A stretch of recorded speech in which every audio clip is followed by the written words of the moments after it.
नमस्कार, आप देख रहे हैं विकासनामा न्यूज। आपके साथ मैं हूं राशि। आइए खबरों की शुरुआत करेंगे। मध्य प्रदेश के पूर्व डीजीपी के रिश्ते के नाते के एक इनामी हत्यारे को पुलिस ने गिरफ्तार कर लिया है। इस मामले के मास्टरमाइंड इनामी बदमाश सुमित रावत सहित 3 आरोपी फिलहाल पुलिस पकड़ से बाहर है, जिनकी सरगर्मी से तलाश की जा रही है। गौरतलब है कि 10 जुलाई को कोचिंग से स्कूटी पर सवार होकर सहेली के साथ कोचिंग से घर जा रही 11वीं की छात्रा अक्षया यादव की बाइक सवार 4 बदमाशों ने गोली मारकर हत्या कर दी थी। घटना माधोगंज थाना अंतर्गत बेटी बचाओ चौराहे के समीप स्थित तिलक नगर रोड पर हुई थी। वारदात के बाद बाइक सवार बदमाश मौके से बाहर निकले। बताया जा रहा है कि हत्यारे अक्षया की सहेली को मारना चाहते थे, लेकिन अक्षया उसकी गोली का शिकार हो गई। अक्षया पूर्व डीजीपी के रिश्ते की नातिन थी। घटना के बाद अक्षया की सहेली ने पुलिस को बताया था कि सुमित रावत, उपदेश रावत और 2 अन्य बदमाश ने वारदात की है।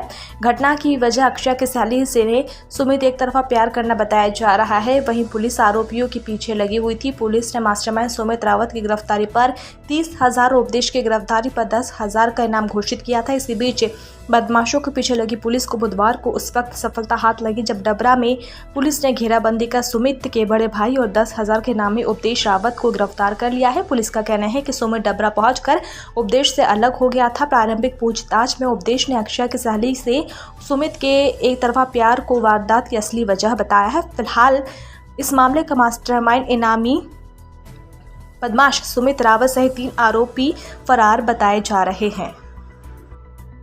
थाना माधोगंज के अंतर्गत 10 तारीख की लगभग 7:54 पर ये 2 छात्राएं थी जो कि स्कूटी से अपने घर जा रही थी सिकंदर कंपू, और तभी लगभग ये सिकंदर कंपू जो मस्कट हॉस्पिटल के पास वाली जो गली है, तिलक नगर वाली गली, वहाँ पर पीछे से 4 बदमाश एक बाइक पर आए और उनके द्वारा फायरिंग कर दी और 2 गोली फायर किए, और उसके करने के बाद वो मौके से भाग गए। और घायल जो छात्रा थी जो स्कूटी चला रही थी उसको तत्काल जो पब्लिक की मदद से उसको हॉस्पिटल जेएच पहुंचाया गया, जहां पर उसकी डेथ हो गई।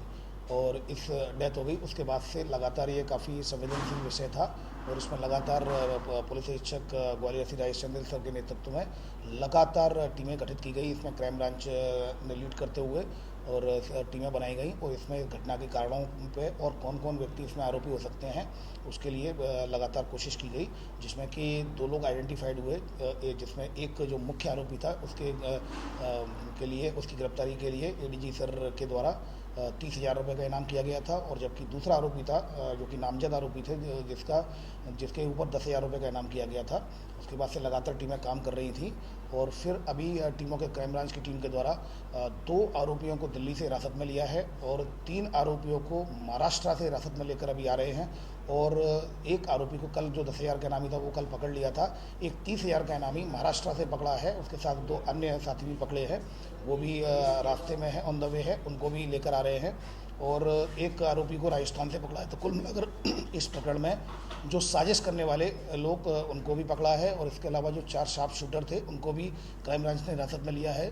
इसमें जो कहानी सामने आ रही है वो जो इसमें जो मेन आरोपी है जिस पर 30,000 का नाम है, वो जो पीछे बैठी हुई थी छात्रा उसको मारना चाह रहा था, चूँकि उससे पहले उसकी मित्रता थी, तो फिर बाद में कुछ झगड़ा हुआ था एक तरफा।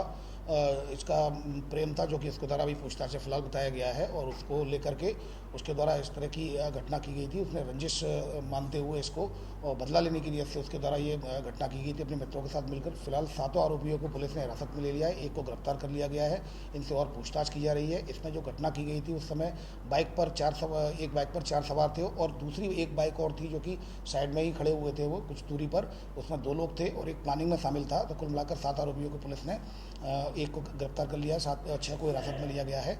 घटना में प्रयुक्त जो वेपन्स थे, वेपन्स की